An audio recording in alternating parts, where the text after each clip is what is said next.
Come to the stage now is a good friend of mine and a funny guy as well. Would you welcome to the stage Dan St. Paul? Right?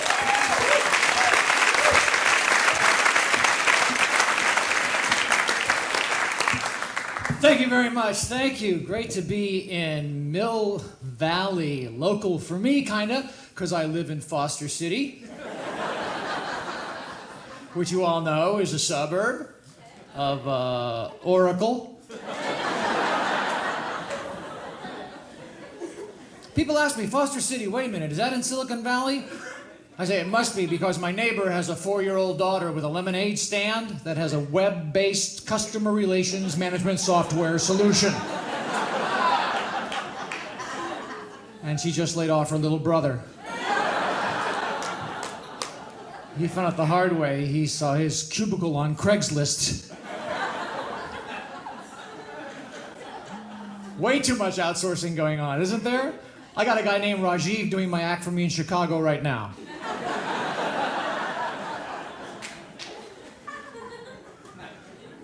Had a big blood drive in Foster City. Man, they want to know everything now. The nurse actually asked me, have you ever paid for sex? I said, well, my wife's getting a new kitchen. Does that count?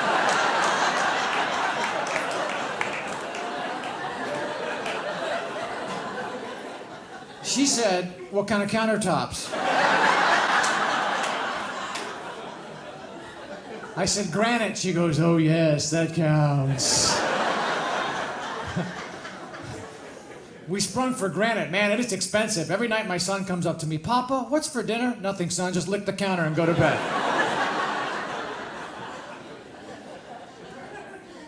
So that's the last medical procedure I've been through in a while. I don't like going to the doctors because my HMO frowns on that kind of activity.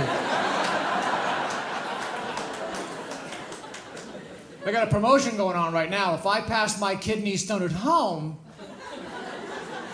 I can redeem it for valuable prizes.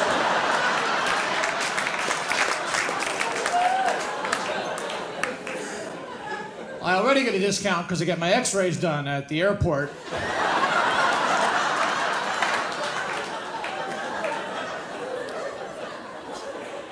They are really cutting back. They don't even have a scale now. The nurse is a carnival worker who guesses my weight.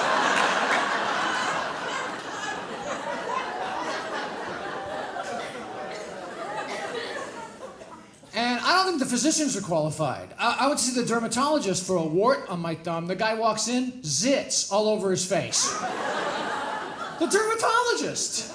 This is like going to see a gastroenterologist who's farting during the exam.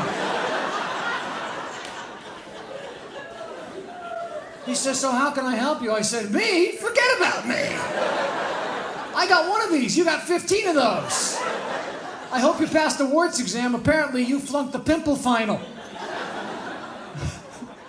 I was nervous. It's like seeing a psychiatrist for the first time who says, before we begin, I gotta let you know I could snap any minute.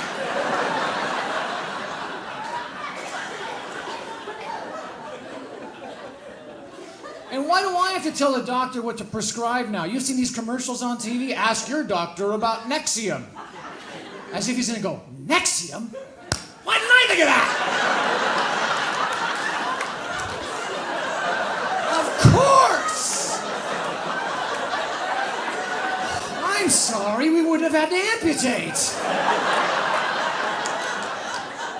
Next time, you better speak up earlier, young man.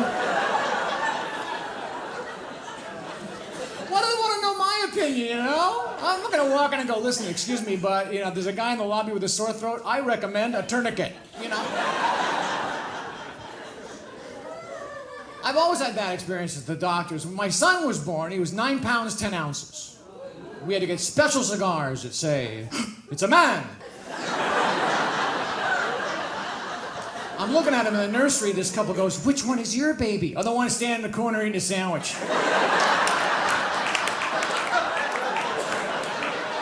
Look, he just asked the nurse to buy him some beer. Isn't that cute? And he gained 6 pounds in the first month and a half. We were worried. We thought he might have swallowed another baby. We weren't sure.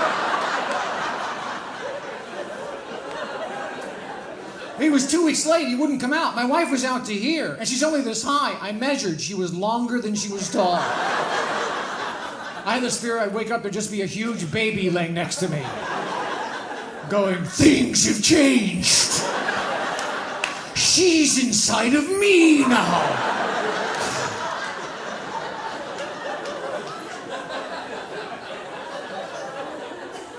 So it ended up being a C-section, which is a misnomer. It should be called a you don't want to see this section.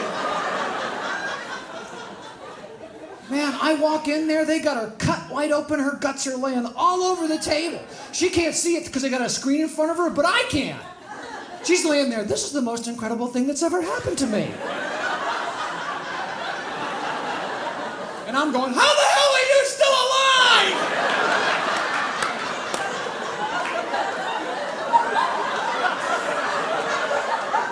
You're like the Scarecrow in The Wizard of Oz after those monkeys got through with him. First they took my uterus and they threw it over there. Then they took my fallopian tubes and they threw them over there.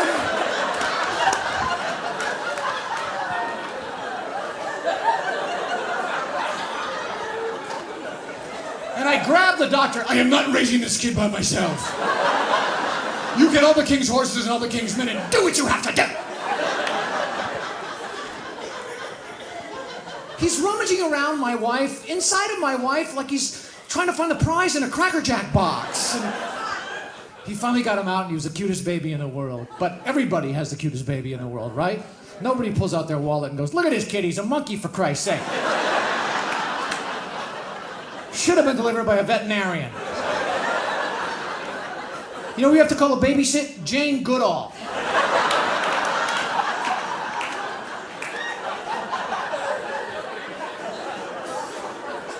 Nobody thinks they have an ugly kid. If they did, they wouldn't have any more.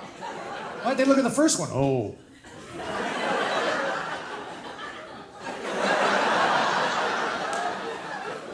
We better stop. Every ugly person would be an only child. You could be talking to somebody. So, you got any brothers or sisters? Oh, probably not.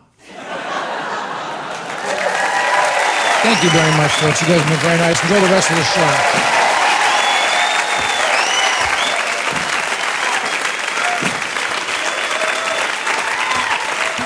St. Paul.